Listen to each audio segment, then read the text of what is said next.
Okay, I want to talk about springs, and let's start with Hooke's law. Let's take a spring and let's put a box on it, and let's talk about what happens to that box. So I can take that box and I can pull it this way, and I can release it. And what really drives this motion here? Well, Hooke's law says this. Hooke's law says that the force that the spring applies is negative kx. We know that forces and displacement are vectors, and that's really the whole point of this negative sign here. So this is the spring force. This isn't the applied force that you would have to pull. And it says that the spring force is opposite and proportional to the displacement. Again, this is the force of the spring. The negative sign, well, think about it. If you pull this box to the right, meaning you've extended the spring, you've stretched the spring, what direction is the spring gonna actually go, right? If you stretch it this way for x, then the spring force is going to be to the left. What happens if x was this way? I mean, if x was negative, if you compress the box and make x negative, well, then the force is going to be to the right, positive. So the spring force is always opposite the displacement. That's what the negative sign says. This k is the stiffness. It's the stiffness of the spring. It's the spring constant. Its units are newtons per meter. You can think about how that makes sense. This is how many newtons per meter times the number of meters stretched, and then you get the force at that moment. You can see that Hooke's law says that this is a linear relationship. Linear, because if you graph the force versus x, you get some line that has a slope equal to k. And what that means is that the force linearly grows with x. So as you stretch it, and you stretch it more, and you stretch it more, and you stretch it more, the force of the spring pulling back, thus the force needed to apply to stretch it, grows and grows and grows and grows and grows, right? It's not a constant force like friction. Friction is really easy. You take a box and you slide it, and you slide it, and you slide it, and you slide it, and there's constantly this frictional force acting on this box. Well, here, we have a spring that's always going to oppose being stretched or compressed, right? Oppose, but the spring force, the force at which it opposes that motion, is going to get bigger and bigger and bigger as you stretch it more and more and more. And how much does the force go up? Well, that's the spring constant. Different springs are going to, oppose that motion more. Hooke's law is for this spring, and it always is linear. Okay, so then how does this force relate to the work or the energy stored? And remember, we can talk about the work done, and that's usually the work done by some applied force. That's you pulling it, right? And the applied force, to be able to stretch the spring, has to equal this spring force, right? So we know it has to equal kx. And so then the work done is what? Well, the work done, as we've seen in other videos, the work done is the accumulation of that applied force over some distance. Well, how big does the applied force have to be? Well, it has to be equal to kx. If you're going to stretch it, you got to overcome the spring force again. The spring is going to pull the opposite direction. So if you want to do work on it and you want to stretch it, you're going to have to do kx dx. And if we integrate using the power rule, increase the power by 1, divide by the new power, and then traditionally we would write it 1/2 kx squared. That's the work you do on the spring, but that then is what we would call the elastic potential energy of the spring, because now it has the ability, it has this stored amount of energy, and then you could release it and then it could do work on something else. Okay, right? You could release it and then it would do work on the block and give the block kinetic energy. How much kinetic energy? Well, it'd give it exactly how much you have in potential if you gave it all the energy. So again, these two things are all in joules, right? Joules here. The work done and the energy stored are the same thing in this particular case. Okay, and again, you do work on it. The spring opposes that, and it's linear. So what happens if it's nonlinear? Well, how it has to tell you that in the problem. So anytime it's a nonlinear, that's going to be some given piece of information. So if they don't say anything in the problem, you assume that this line of thinking is true. You can assume then that the spring is a linear spring, so it's got force equal to negative kx, and then energy equal to 1/2 kx squared. But if it's a nonlinear spring, so let's say they tell you that F is equal to negative ax cubed. Well, then what's the energy stored, or what's the work done in stretching that guy? Well, you have to just integrate. The work done is always the accumulation of the force over the distance you have to stretch it. So in this particular case, you integrate ax cubed dx, and of course then we get 1/4 ax to the 4th as the work done, or the energy. Again, I can't stress this enough. 1/2 kx squared is only true when the force is linear, which means that the spring is a Hooke's law spring or a linear spring.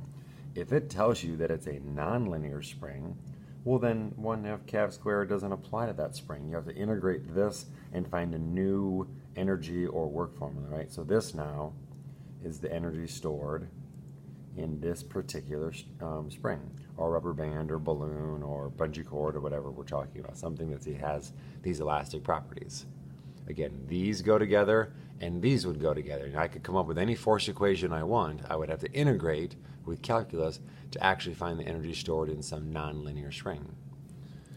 Going back to the geometric interpretation of integrals, remember, if this is your force curve, and you want to find the work done is the integral of this. So the area there is the work done. And if you think about it, that's just a triangle, and this side of the triangle is equal to kx. This side of the triangle is equal to that. So if you did the area, it'd be 1/2 times the base times the height, and of course you'd still get 1/2 kx squared for the work done. Again, the work done is the accumulation, which is the same thing here. If you integrated this, again, you get that. And that's kind of springs in terms of how their force is related to their energy stored, which is the same thing as the work done on them. And again, you can compress a spring or you can stretch a spring. Either way, you have to do work. Again, the force of the spring is going to oppose this displacement. So you can compress it and give it energy. You can stretch it and give it energy. When you give it energy, you do work on it, and then it stores the energy as elastic potential energy, and then that energy can be released in later times. Okay? I guess there's a couple other things I want to talk about with springs. So we can talk about hanging, dropping, and then a bungee cord. So there's really 3 different situations for a spring. Right? We can hang a spring, hang the spring, we can drop, and we can bungee. All of these are going to be a little bit different in terms of how we analyze it. If you just have a spring and it's just hanging vertically from some fixed structure, you didn't drop it, it's not jumping, so this is some fixed structure, and your spring is just hanging there with some mass attached to it, then what is true? Well, we're not going to look at an energy situation, we're going to look at forces.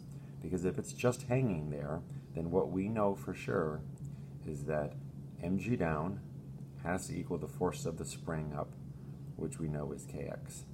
And since it's not accelerating, we know these two forces have to be equal. And so we can look at F equals ma and know that mg minus kx equals to 0. And we could use this to find, let's say, the spring constant. right? Or if you knew the spring constant, you could use it to find the mass.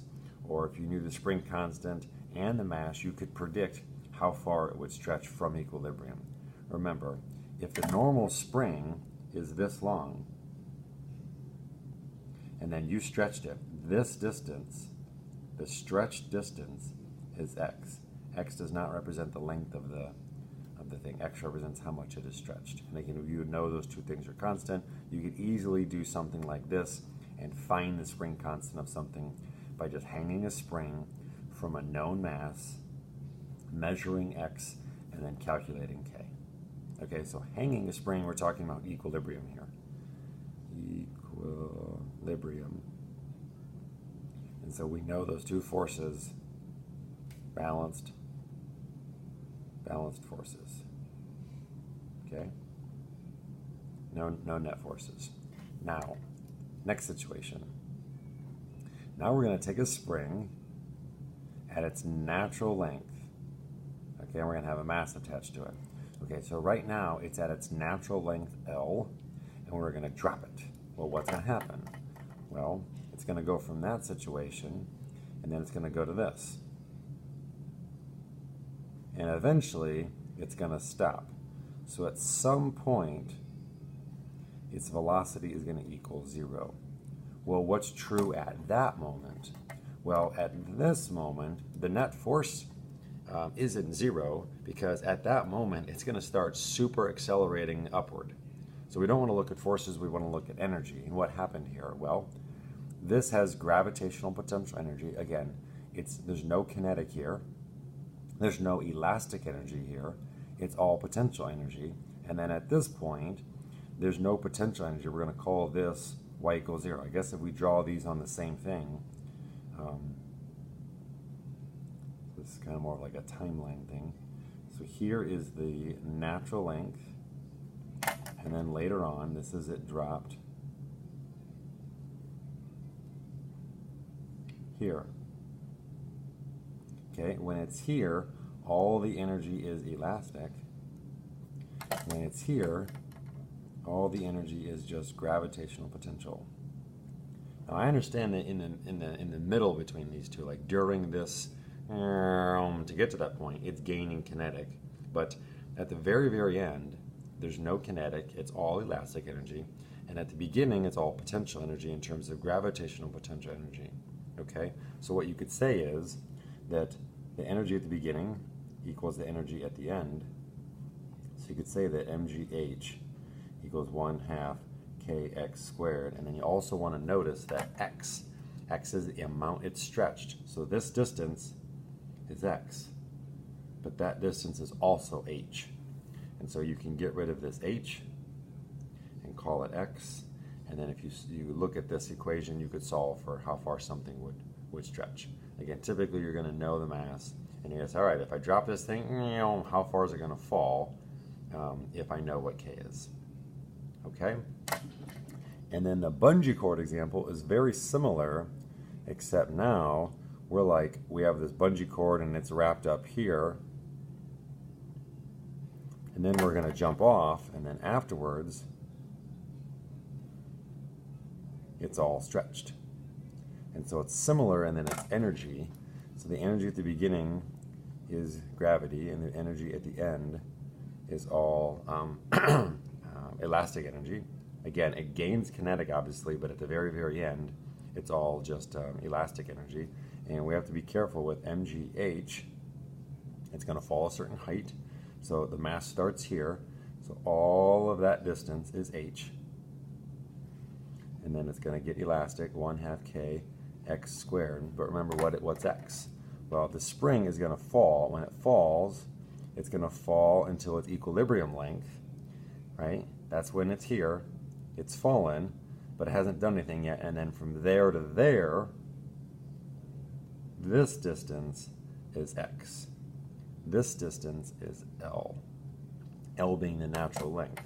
And so when you put this in here, the height that the box falls, it falls a height L first, it falls its natural length, and then it falls an additional distance x while stretching. the energy stored in the spring only comes from the amount actually stretched. And so you have to be a little bit careful of the differences between these two things. Over here, it started at equilibrium and it fell, and the amount it falls, h, and the amount the spring stretches are the same. X and h are the same here. Over here, the amount fallen is L plus then X. And so these are very similar. Either way, dropping in the bungee cord example are energy situations. If something is just hanging, it's a force situation. I mean, the spring does store energy over here, but it's not equal to anything per se. It's just equal to 1/2 kx squared. It's not equal to some original thing. Here, it has original potential and then a final elastic. Original potential, final elastic. And intermediate steps, you know, we could look at kinetic energy here, but the beginning is all one and the end is all another. And over here, it might have elastic energy, 1/2 kx squared, but it doesn't actually equal to any original thing, right? You took this mass and you set it there and you just kind of let it hang, and the oscillations are all done and it's just hanging. If it's just hanging, then we really want to look at forces. And again, this is kind of a classic way to hang something and probably find the spring constant. And these are kind of more interesting predictions, like, hey, if I take a mass on this particular string and I drop it, how far is that thing going to go down? Okay, so these are those 3 different spring situations that you have to be comfortable with.